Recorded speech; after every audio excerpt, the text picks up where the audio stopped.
പടക്കളത്തിൽ ആദ്യം നമ്മൾ പോകുന്നത് UDF സ്ഥാനാർത്ഥിയായിട്ടുള്ള ആര്യാടൻ ഷൗക്കത്തിന്റെ അടുത്തേക്കാണ്. ആര്യാടൻ ഷൗക്കത്ത് 2016 മണ്ഡലത്തിൽ ജനവിധി തേടിയിരുന്നു. PV അൻവറിനോട് പരാജയപ്പെട്ടതാണ്. പക്ഷേ ഇപ്പോൾ ഈ രണ്ടാം ഘട്ടത്തിൽ മത്സരിക്കുമ്പോൾ ആദ്യത്തേതുപോലെ ഒന്നുമല്ല, വലിയ ആത്മവിശ്വാസത്തിലാണ് എന്ന് ഷൗക്കത്ത് പറയുന്നുണ്ട്. അതോടൊപ്പം തന്നെ ഇതുവരെ കണ്ടിട്ടില്ലാത്തൊരാവേശം മണ്ഡലത്തിലുണ്ട് എന്നും ഷൗക്കത്ത് അവകാശപ്പെടുന്നുണ്ട്. നമുക്കറിയാം, ഷൗക്കത്ത് വളരെയധികം പുരോഗമനപരമായിട്ടുള്ള പല നിലപാടുകളും സ്വീകരിച്ചതിന്റെ ഭാഗമായിട്ട് യാഥാസ്ഥിതിക മുസ്ലിം മതപണ്ഡിതന്മാരുൾപ്പെടെയുള്ളവരിൽ നിന്ന് വലിയ എതിർപ്പ് നേരിട്ട ഒരു നേതാവ് കൂടിയാണ്. പക്ഷേ UDFന്റെ ജമാഅത്ത് ബന്ധം ചോദിക്കുമ്പോൾ അത്തരം പഴയ നിലപാടുകളിലേക്കൊന്നും പോകാതെ ഒരു സേഫ് മറുപടി പറഞ്ഞ് ആര്യാടൻ ഷൗക്കത്ത് ഒറിഞ്ഞ് മാറുന്നതും കൂടി നമുക്ക് കാണാം. ആര്യാടൻ ഷൗക്കത്തിന് കേൾക്കാം. തിരക്ക് പിടിച്ച പ്രചരണത്തിലാണ് UDF സ്ഥാനാർത്ഥി ആര്യാടൻ ഷൗക്കത്ത്. അദ്ദേഹം നമ്മളോടൊപ്പം ഇപ്പോൾ ചേരുന്നുണ്ട്.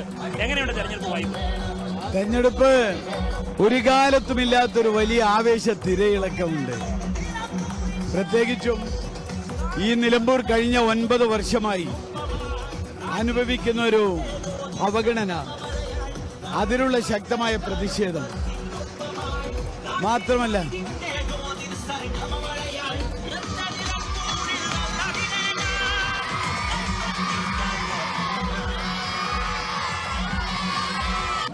നമ്മള് ഇന്ന് ഇന്ത്യ രാജ്യം നേരിടുന്ന ഏറ്റവും വലിയ പ്രതിസന്ധി വർഗീയ ഫാസിസം, BJP നേതൃത്വം കൊടുക്കുന്ന വർഗീയ ഫാസിസം. അതിനെതിരെ ഉള്ള ഒരു വലിയ മൂവ്മെന്റ്, ആ മൂവ്മെന്റ് രാജ്യത്ത് നടക്കുക. ആ വർഗീയ ഫാസിസത്തിൽ നിന്ന് ഈ രാജ്യത്തെ മോചിപ്പിക്കാനുള്ളൊരു മൂവ്മെന്റിൽ എല്ലാ സോഷ്യൽ ഗ്രൂപ്പുകളും പങ്കുചേരുന്നുണ്ട്. അതിന്റെ ഭാഗമായി പിന്തുണകൾ പല രൂപത്തിലും പല ഭാഗത്തുനിന്നും ലഭിക്കുന്നുണ്ട്. അത് സ്വാഭാവികമാണ്. അപ്പൊ അത്തരം പിന്തുണകളെ, അത്തരം സഹായങ്ങളെ രാജ്യത്താകമാനം അതിനെ ഉൾക്കൊണ്ടുകൊണ്ട് പോകുക എന്നുള്ളതാണ്.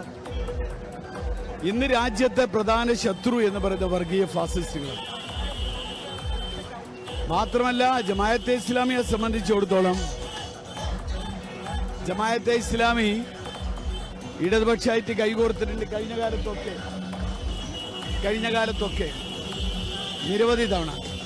അത് CPM സമ്മതിച്ചതാണ്, ജമാഅത്തെ ഇസ്ലാമി സംബന്ധിച്ചാണ്.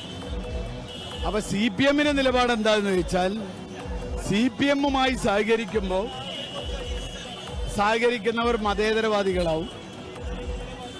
അതേ കക്ഷികൾ UDFമായി സഹകരിച്ചാൽ അവർ എന്താ പറയാ, വർഗീയവാദികളായിത്തീരും. അങ്ങ് നാട്ടുകാരനാണ്, നിലമ്പൂരുകാരനാണ്. അപ്പൊ നിലമ്പൂരിന്റെ പ്രധാനപ്പെട്ട പ്രശ്നം വന്യജീവി പ്രശ്നമാണ്. ഈ വന്യജീവി പ്രശ്നത്തിന് ഒരു അറുതി വരുത്താനുള്ള നടപടികൾ സ്വീകരിക്കേണ്ടത് തീർച്ചയായും. മാത്രമല്ല, ഇവിടെ UDF ഭരിക്കുന്ന കാലത്തും വന്യജീവി പ്രശ്നങ്ങളുണ്ട്. അന്ന് പക്ഷെ ആ പ്രശ്നങ്ങൾക്ക് പരിഹാരം ഉണ്ടായിരുന്നു, ഇമ്മീഡിയറ്റായി ഇടപെടലുകൾ ഉണ്ടായിരുന്നു.